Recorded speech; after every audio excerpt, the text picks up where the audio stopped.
দাঁড়িয়ে আছি আমাদের পুরীর এয়ারবিএনবি ছাদে। আর এই ভিডিওতে তোমাদেরকে আমি আরেকটা এয়ারবিএনবি দেখাবো পুরীর। আরেকটা বলছি তার কারণ 2022 সালে লাস্টবার যখন আমি এসেছিলাম জুলাই মাসে, তখন আমি প্রথম একটা এয়ারবিএনবিতে ছিলাম।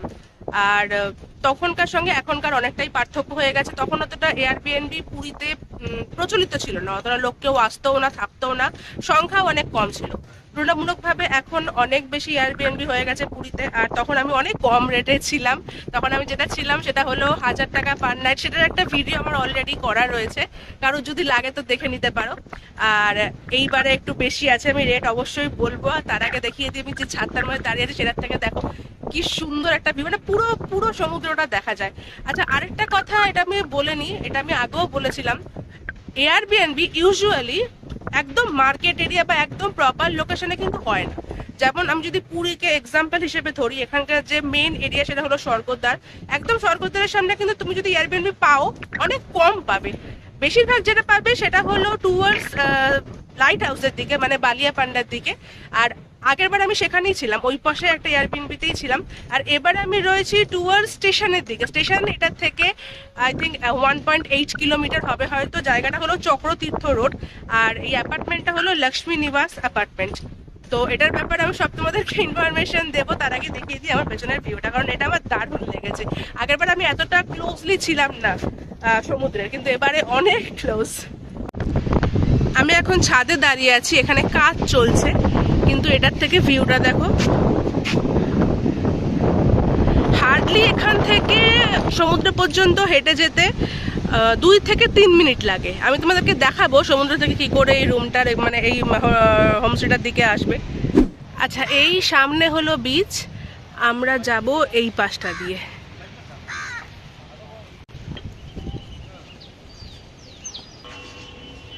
এই যে সাদা গাড়িটার পাশ দিয়ে ছিল বিচটা, এখানে পিঙ্ক হোটেল রয়েছে, এদিকে ঢুকবো। এর এই পাশটায় রয়েছে হোটেল সাফায়ার ইন্টারন্যাশনাল। এটার পাশ দিয়ে দেখো ওই সাদা রাস্তা, গাড়িটা যেখানে দাঁড়িয়ে আছে তার পাশ দিয়ে একটা রাস্তা গেছে, ওই রাস্তাটার মধ্যে আমাদেরকে ঢুকতে হবে। মানে বিচ থেকে হেঁটে খুব বেশি হলে 2 থেকে 3 মিনিট। এই গলিটার একদম উল্টো দিকে এখানে দই বড়া আর ঘুগনি বিক্রি হয়। এটা আমরা খেলাম, 30 টাকা করে একটা প্লেট, মোটামুটি 6টা করে বড়া থাকে।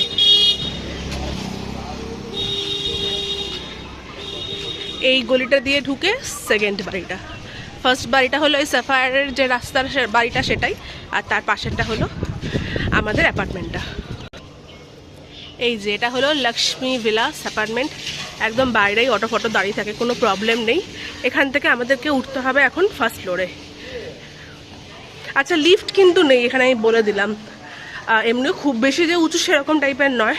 আই থিঙ্ক 2টো তলাই রয়েছে, 3 তলাতে ছাদ রয়েছে।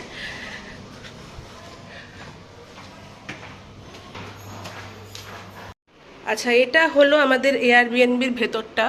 ভেতর দিকতে ফার্স্ট থেকে দেখাই। এখানটা বেসিন রয়েছে, একটা আয়না রয়েছে, আর এখানে একটা কিচেন টাইপের রয়েছে, একটা গ্যাস রয়েছে, এখানে একটা 1 সিঙ্গেল ওভেন রয়েছে, এখানে অ্যাকোয়াগার্ড রয়েছে, চিমনি রয়েছে, এমনি চা করার কিছু জিনিসপত্র রয়েছে। এখানে দেখছি আমি নুন, চিনি, একটা দুধের ছোট প্যাকেট রয়েছে। আচ্ছা, এখানে আমি বলে রাখি, এদের কিন্তু রুলসের মধ্যে লেখা ছিল তোমরা প্রপার, মানে মাছ মাংস এরকম টাইপের প্রপার লাঞ্চ ডিনার করতে পারবে না। রিহিটিং করতে পারবে, টুকটাক ম্যাগি করতে পারবে, মানে এমন কোনো জিনিস যেটার মধ্যে কোনো টাইপের, যেহেতু এটা স্টুডিও রুম টাইপের ওনারা বলেন, মানে এখানে রুলসের মধ্যে লেখা ছিল যে কোনো টাইপের গ্যাস বা ঝাঁঝালো গন্ধ বেরাবে এরকম টাইপের জিনিসপত্র এখানে রান্না করা যাবে না। তোমরা রিহিটিংটা করতে পারবে বাইরে থেকে কিনে এনে, বা যদি কোনো ছোটো বাচ্চা ফাচ্চা থাকে তাদের জন্য কিছু রান্না বা চা বা কফি বা ম্যাগি বা টোস্ট এরকম টাইপের জিনিসপত্র করতে পারবে। এখানে একটা খাওয়ার বসার জায়গা রয়েছে, ঘড়ি রয়েছে, এখানে একটা পাখা রয়েছে, পেন্টিং করা রয়েছে, এখানে একটা মিনি ফ্রিজ টাইপের রয়েছে। এটা চলে, আমি দেখলাম তখন, এখানে সুইচ দিলে চলে। আচ্ছা, এখানে রয়েছে টয়লেট, এমনি গিজার ফিজার সবই রয়েছে, ওয়েস্টার্ন কোমোড বসানো রয়েছে, এখানেও একটা বেসিন রয়েছে। আর এটা হলো আমাদের যে মেন রুম সেটা। আচ্ছা, 3 জনের থাকার মতন রুম এটা। উপরে একটা পাখা রয়েছে, এখানে একটা সিঙ্গেল বেড, এখানে একটা ডাবল বেড, এখানে একটা জানলা করা রয়েছে। আর এমনি এখানে দেখো পটচিত্র টাইপের করা, এখানে একটা টিভি রয়েছে আর এখানে একটা কভার টাইপের রয়েছে, এসি রয়েছে রুমটার মধ্যে। রুমটা 3 জনে থাকার জন্য একদম ঠিকঠাক, মানে যথেষ্ট বড় রুমটা। আর রুমটার এই পাশটা দিয়ে রয়েছে ছোট্ট একটা ব্যালকানি, ভিউটিও নেই, তবে ওই আর কি একটা ছোটো মতন ব্যালকানি করা আছে এখানে। আর একদম এখান থেকে বেরালেই তোমরা সব কিছু পেয়ে যাবে, এমন না যে বিশাল হাঁটাহাঁটি করতে হবে। ঠিকঠাক, যথেষ্ট ঠিকঠাক। প্রপার 1 BHK স্টুডিও রুম যেরকম হয় এক্স্যাক্টলি সেরকম টাইপের, ফ্যামিলি নিয়ে আসার জন্য বা ছোটোখাটো বাচ্চা থাকলে বা সবার জন্যই আর কি, একদম পারফেক্ট টাইপের লাগে আমার এগুলো। আমাদের এই এয়ারবিএনবিটার ভাড়া পড়েছে 1700 সামথিং করে। আমি সেটার একটা স্ক্রিনশট দিয়ে দেবো, কারণ অনেকেই বিশ্বাস করতে চায় না, তো আমি সেটার একটা স্ক্রিনশট দিয়ে দেবো। কিছু কিছু জিনিস যদি তোমরা এয়ারবিএনবিতে প্রপারলি দেখে যদি বুক করো তাহলে আমার মনে হয় ভালোই হয় আর কি। যেরকম হোস্টের কীরকম রেটিং রয়েছে, কীরকম কীরকম রিভিউ রয়েছে, আর চেক ইন চেক আউট টাইমটা একটু দেখে নেবে। যেমন আমি যেখানে আছি এইখানে যদি বলতে চাই, এখানকার চেক ইন টাইম ছিল 11টায়, কিন্তু আমরা তো একটু সকালে চলে এসেছিলাম, তাই জন্য আমি রিকোয়েস্ট করেছিলাম, গতকালকে ফোন করেছিলাম, যে হোস্ট ছিল একটা মেয়ে, সব ডিটেলস যখন দিয়ে দিয়েছিল তখন ওর নাম্বার ছিল, আমি ওখানে ফোন করেছিলাম যে কোনোভাবে আর্লি চেক ইন পসিবল কিনা।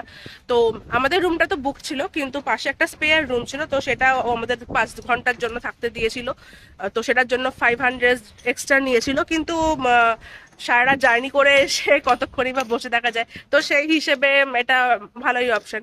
তো এগুলো একটুখানি যদি চেক করে নিতে পারো তাদের, তাহলে আমার মনে হয় এয়ারবিএনবি একটা খুব ভালো অপশন, বিশেষ করে যারা বাচ্চা কাচ্চা নিয়ে যাতায়াত করে বা কোনো এল্ডারলি লোক থাকে বা যাদের স্বর্গদ্বারের ক্রাউড পছন্দ নয়, তাদের জন্য এয়ারবিএনবি একটা ভালো অপশন হতে পারে বলে আমার মনে হয়।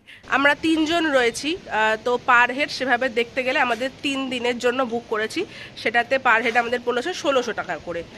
তো এই 1600 টাকা দিয়ে তোমরা অ্যাটলিস্ট আমার মনে হয় স্বর্গদ্বার বা কোনো টাইপের প্রপার লোকেশানে, ওখানে যেমন কিছু অ্যাডভান্টেজও রয়েছে, একদম বেড়ালি সব কিছু তোমাদের হাতের সামনে রয়েছে। এখানে হয়তো তোমাকে অটো করে যেতে হবে, বা তুমি ওখানে যতটা ফেসিলিটি পাবে ততটা হয়তো এখানে পাবে না, কিন্তু রেটটাও অনেকটাই কম তুলনামূলকভাবে। মানে আমরা যেরকম টাইপের যেটুকু ফেসিলিটি পেয়েছি, আমার মনে হয় এটা যদি আমরা স্বর্গদ্বারের কাছে ঘুরতে যেতাম তাহলে মিনিমাম 4500 থেকে 5000 টাকা তো পার নাইট পড়তোই। আর তাছাড়া আমার ওই ক্রাউডটা পছন্দ হয় মেনলি, আমি সেই জন্যই একটু অ্যাভয়েড করার চেষ্টা করি, যদি কারোর কোনোভাবে হেল্প হয় সেই হিসেবে আর কি।